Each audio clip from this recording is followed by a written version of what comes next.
Oke, kita teruskan pembahasan mengenai laju reaksi ya. Nah, apa yang dimaksud dengan laju reaksi ya? Nah, di sini laju itu artinya kecepatannya. Laju reaksi adalah ukuran cepat atau lambatnya suatu reaksi berlangsung ya. Jadi reaksi kimia itu ada yang melambat, berlangsung lambat, sedang dan cepat ya. Nah, jika kita hubungkan dengan konsentrasi, maka laju reaksi adalah pengurangan konsentrasi reaktan per satuan waktu. Jadi reaktan itu akan selalu berkurang. Reaktan itu yang sebelah kiri ya, sebelah kiri panah. Atau penambahan konsentrasi produk per satuan waktu. Karena dengan bertambahnya waktu, konsentrasi yang di kanan akan bertambah ya. Kita lihat seperti ini ya, kita reaksikan. Misalnya ini kita campurkan N2 dengan H2 ya, dia menghasilkan NH3 ya. Jadi di sini N2 ini akan bereaksi dengan H2. Nah, N2 akan berkurang, H2 akan berkurang, NH3 akan bertambah seiring dengan waktu gitu ya. Jadi misalnya di sini kan perbandingannya 1:3 ya. Jadi misalnya si N2 ini ya seperti ini misalnya ya. N2 ditambah 3H2 menghasilkan 2NH3. Jadi maksudnya ya, ini N2 misalnya saat N2-nya ini H2-nya, kita buat bintang seperti ini ya. Nah, dia banyak dia. Gitu ya. Ini juga banyak. Gitu. Nah, ini artinya perbandingannya 1:3 mol itu ya. 1:3 ya perbandingan koefisien. Maka ini 1 bereaksi dengan 3 ini akan terbentuklah 2 NH3. Anggaplah NH3 kotak ya. Bentuk 2, jangan bertambah dia ya.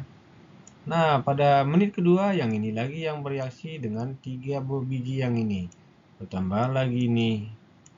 Hanya 2. Seperti itu seterusnya. Jadi si N2 ini lama-lama akan berkurang terus ya. Bisa-bisa sampai habis dia. Si H2 juga berkurang terus. Sementara si NH3 ini akan bertambah terus. Nah, itu maksudnya ya.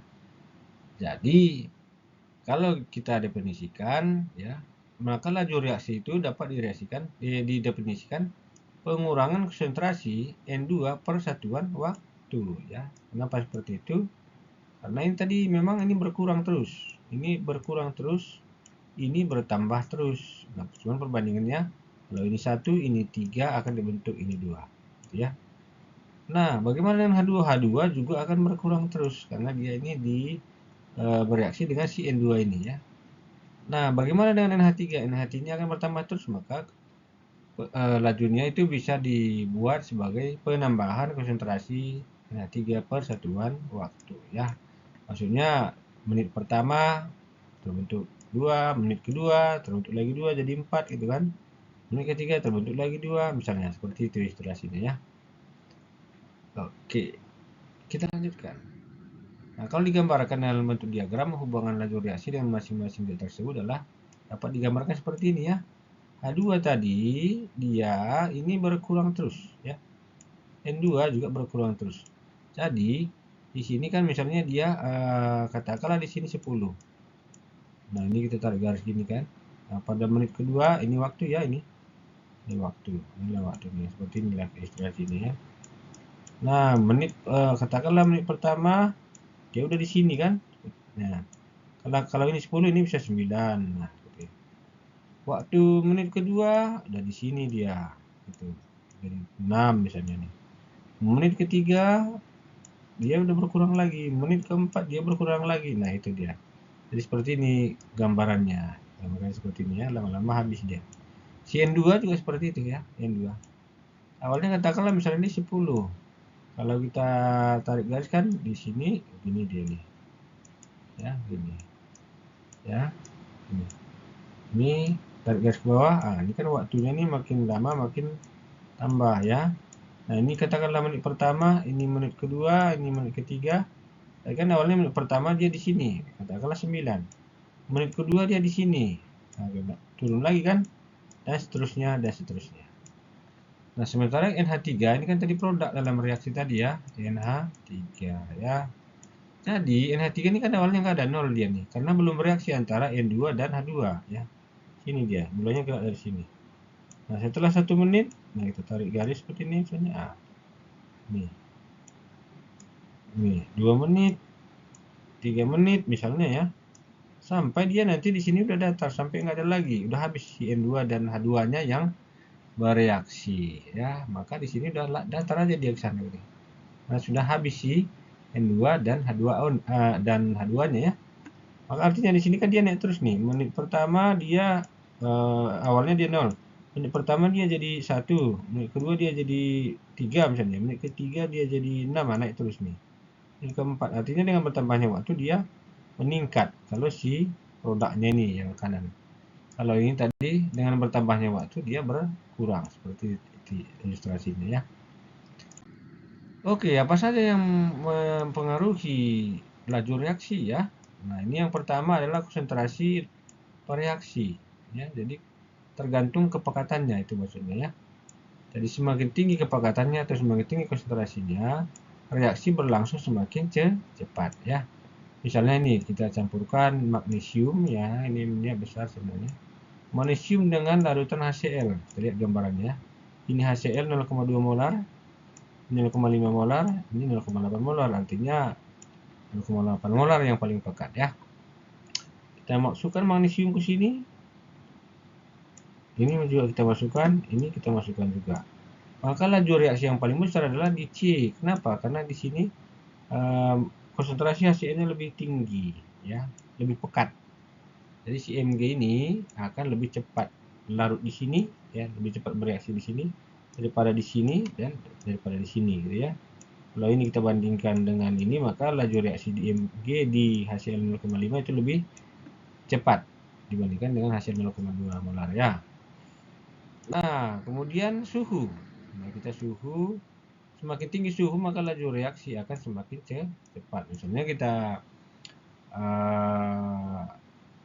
aduk gula dalam air dingin dengan air panas, kan lebih cepat larut dalam air panas, itu maksudnya.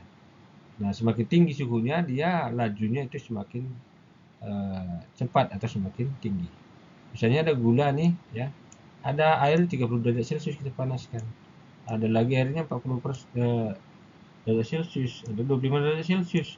Nah, di sini suhunya lebih tinggi, maka gula ini akan lebih cepat larut di sini dibandingkan yang lain. Nah, seperti itu dia ya. Jadi B yang paling cepat. Tekanan. Oke, tekanan ini semakin tinggi tekanan maka reaksi semakin cepat berlangsung ya. Jadi kalau ada suatu zat A ya, ada zat A di sini, ada juga zat B di sini ya. Kita tekan dari atas ya. Kita tekan di atas maka semakin besar tekanannya nih, mereka akan semakin rapat ya. Maka laju reaksinya akan ya, semakin tinggi tekanan akan semakin cepat berlangsung, artinya laju reaksinya akan semakin cepat ya kalau dikasih tekanan ya. Luas permukaan ya. Jadi luas permukaan ini semakin besar luas permukaan zat yang kita reaksikan, maka reaksinya berlangsung lebih cepat ya. Jadi semakin halus suatu zat maka luas permukaannya itu semakin besar ya. Maksudnya gini, kalau kita ubi ya, ubi begini dengan dipotong-potong kecil jadi tepung seperti ini ya, kita goreng itu yang kecil-kecil ini lebih cepat gosong, yang lebih cepat masak gitu ya. Jadi artinya yang kecil-kecil dipotong kecil-kecil ini luas permukaannya lebih tinggi dibandingkan dengan tidak dipotong seperti ini, itu maksudnya ya. Kemudian ada yang katalis ya. Katalis itu apa itu katalis ya? Katalis yang ini zat yang dapat ditambah ke dalam zat yang kita lambat bereaksi sehingga reaksinya tersebut berlangsung lebih cepat. Jadi katalis ini fungsinya bisa mempercepat reaksi yang lambat gitu ya. Misalnya ada zat A, ini ada zat A, ada zat B, kita campurkan, lama kali bereaksi dia. Kita tambahkan lagi sini katalis ya. Zat katalisnya, maka ini akan lebih cepat bereaksi dibandingkan tidak ada katalis ya. Kalau tidak ada katalis, mungkin dia 1 hari baru bereaksi. Kalau ada katalis mungkin dia 1 menit langsung bereaksi, seperti itu maksudnya ya. Itulah fungsi katalis. Nah, kemudian apa sih yang menyebabkan reaksi tadi? Ini harus ada yang namanya tumbukan ya.